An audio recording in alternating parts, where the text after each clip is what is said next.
じゃあ二の腕肩の3ヶ月経過の方のダウンタイムを聞いていこうと思うんですけど、どうですかね、やった後と、やらないとやった後の変化というか。一番大きい変化は圧倒的に細くなりました。なりました。はい。結構まっすぐになって、うんうんうん。前は、膨らんでるっていうか、肩のところですね。あ、そうです、そうです。正面から見ても、横から見ても、なんかイメージしたまっすぐの形と、一緒だったので、そういうか。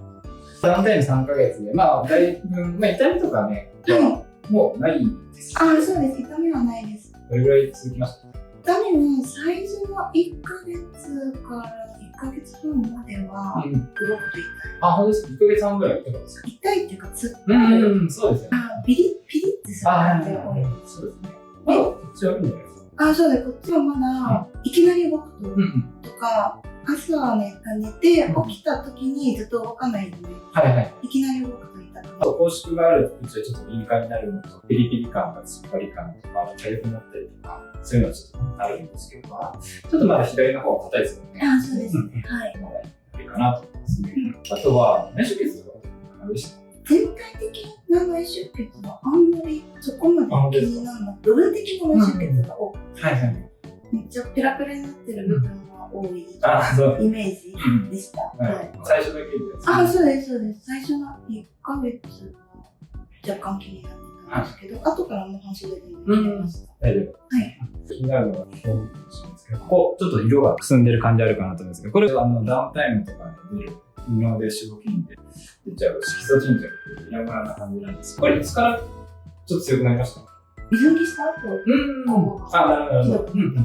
気が溜まるんですよね。たまに一番脂肪が取れて飲酒反応を起こっている部位なんで、どうしてもキュッてなって刺激が強い部分なんで、そこがやっぱり皮膚に刺激されていた色味が出てると思うんですけど、二の腕四頭筋の時に出ちゃうのが色んな色素沈着で、早い人だと半年以内になるんですけど、ちょっと傷跡が長い人とかだと半年以上かかったりする。それが出た場合はちょっと長く見てほしいんですけど、対策としてはビタミン D だり、ビタミン C とかがいいですね。体調が傷が治りやすいので、というものと、あとは、こすらないと刺激で、このさすったりする機会があって、保湿を行って、アイドル機能のクリームをちょっと塗ってもらって休暇に塗ってもらって、あと内服でトラニキ酸酸とか、肌を美白にするやつになるので、飲んでもらってもいいかなと思います。ただ、アイドル機能が違いそれにもらって、もうちょっと様子見てほしいかなと思います。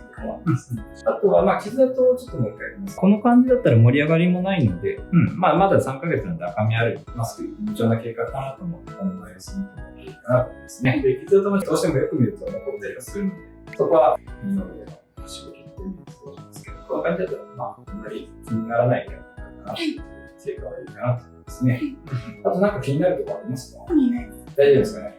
で、今回の方は二の腕と肩が入ってますね。で、いろいろ部位があって紛らわしいんですけど、一応ここが二の腕、肩ですね。だから、前から見たときにストンするなら肩。で、振り袖のこういったところとか、横から見たときにここは二の腕。で、こっちは前で行ってるんですね。今回の方は前は行ってないので、こっちと比べるとちょっと前はまだ残ってるので、本当にこの横から見たときにスラーッとしたかったら前までやって二の腕と後ろでやるっていうのが一つですけど、大体の人はこの肩の張り出しと、ここですね。二の腕の付け根が気になる。ベース二の腕、肩で前やるかとか、前週やるかとか決めてもらったらいいかなということですね。最後なんかアドバイスありますか？これから理解して。何回も1週間ぐらいは取ってもいいそうですね。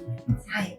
仕事にきついので。二の腕は一番安全にできる部位の一つだと思うので、お腹とか例えば、部屋の下とか血管とかあって、ちゃんと回路が分かっている先生にやってもらう方がいいと思う。二の腕はわりかしリスクなくできるんですけど、その分やっぱちょっと難しい部位でもあるので、取り残したりとか、ついたり、この筋肉のね、筋がちょっとどうしてもペラペラすると出ちゃうんですけど、取り残しによる脂肪のつきとかも出やすい部位なので、そういうのを慎重に選んでもらって、かつダウンタイムがきついっていうのがあるので、そこも含めてやることを検討したいと思いますね。で、また、結果ちょっとまとめてもらおうかなと思います。